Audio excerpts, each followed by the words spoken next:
Maybe I am the best man. But what I think is I'm just a good guy trying to get ahead in a crazy world. When I was thinking about what to say today, I said I'd just give you a brief history of Barry's life growing up. And my first memory is of when we were younger. We used to share bedrooms together. And actually at one stage we shared bunk beds together, which didn't work out too well for Barry because I was on the top bunk, and at the time I used to wet the bed. I know. But luckily enough, I got over that problem a couple of weeks ago. But when Barry was young, he was a very fast runner. And not a lot of people know, he actually won an All-Ireland, he won a bronze medal in the All-Ireland Community Games. And back then, the All-Ireland Community Games used to be held in Bosnia Holiday Camp. And in the mid to late 80s, when, you wouldn't be going on holidays every year, but I was kind of relying on Barry qualifying for the All-Ireland. So I could get a weekend away in Bosnia Holiday Camp. And in fairness to him, he nearly never let me down, But that was about, you were about 9 or 10 then. And I'd safely say that's the last thing he's ever done for me. But as time wore on anyway, football became more of a priority to Barry. In fairness to him, he developed into a fine footballer. As the years wore on, every year he got better and better. At underage he was class in fairness.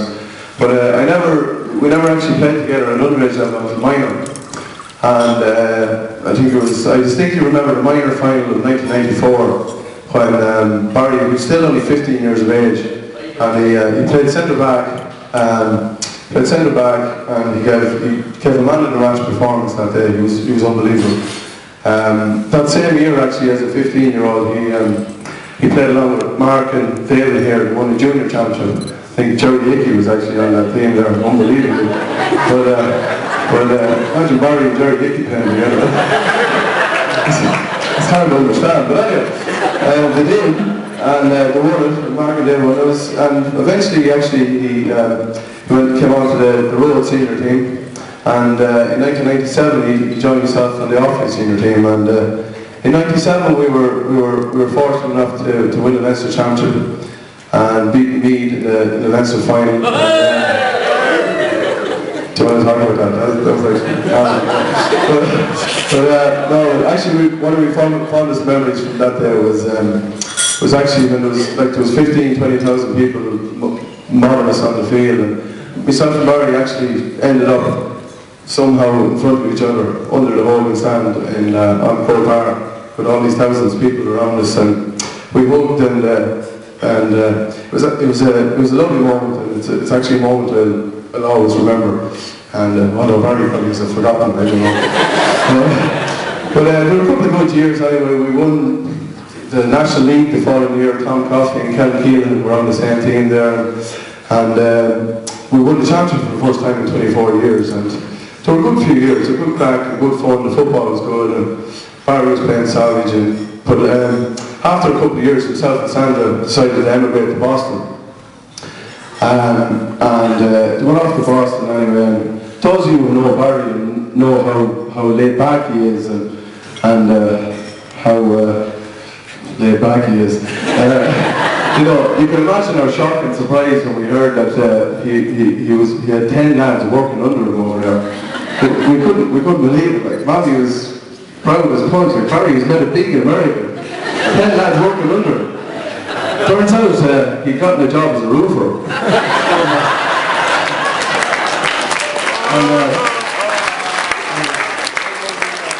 Anyway, nonetheless, he got on well enough out there, and himself and Sandra had a good time. He played a bit of football with McInnesby's and actually won a North American All-Star, which not a lot of people know. But the same Barry and Sandra had a couple of good years, but in 2004 decided to come home, and In 2004, we came home and we won 3 championships in a row with Road. Again, the football was good, it was good crack, and you know, things were good. And in 2007, though, he decided to retire from football. And I know that a lot of guys in the Road and awfully, and probably the whole country, were hoping that was me that was going to retire, but it was actually Barry. You had to endure me for another 4 years. But Barry retired anyway, and around that time he was working in mortgages at the time, and as when that business kind of dried up, he stepped into the glitzy, glamorous world of television. Of all the things and all the work that Barry has done, I think the one that gives us most pride is when we see him on the small screen.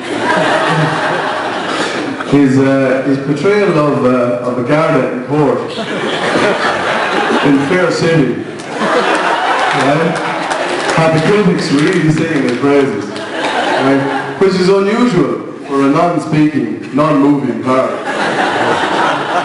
Right? His various roles in Gandhi commercials and Meteor and Bud Light, where he can just about make him out on the screen, were really inspiring roles.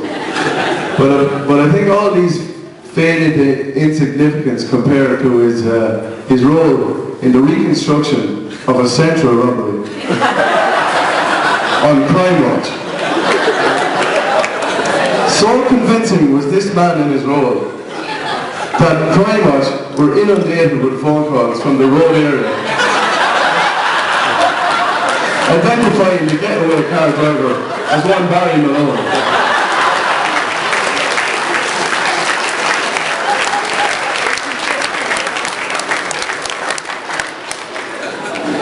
As regards Sandra, the first time you meet Sandra, the first thing you pick up on is, apart from cats, that she's obviously an animal lover.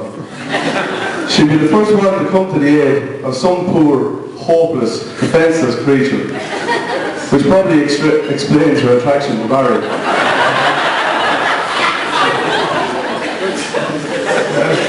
Probably why we're here today. But, not a lot of people know that Barry and Sandra met when Barry started work in Ulster Bank, and Sandra was already there. This is in, I think, the year 2000. Now, Barry was never known for his attendance or his, in those early years. In college, we never heard any trouble from him in college. His lecturers used to say that he was as quiet as a mouse. It was almost like he wasn't there. The reason was because he actually wasn't there. But when he started in Ulster Bank, he never missed a minute.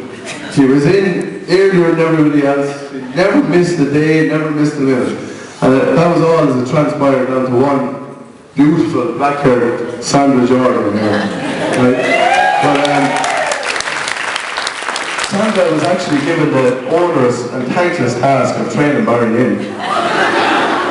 But in fairness, she really took her job seriously. You could say she went above and beyond the call of duty. She wasn't happy just training him during office hours. No. She insisted on working in the evening, training in the apartment, late night training, early morning training. She left no stone unturned. She wasn't happy and that guy was working to her satisfaction.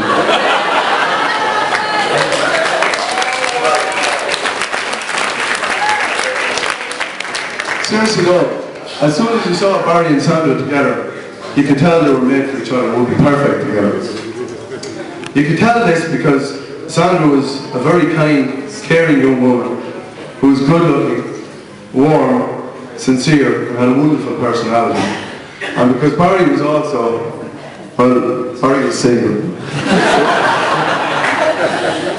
Eventually, anyway, after 8 years together, during a lovely holiday in Lanzarote, Barry proposed.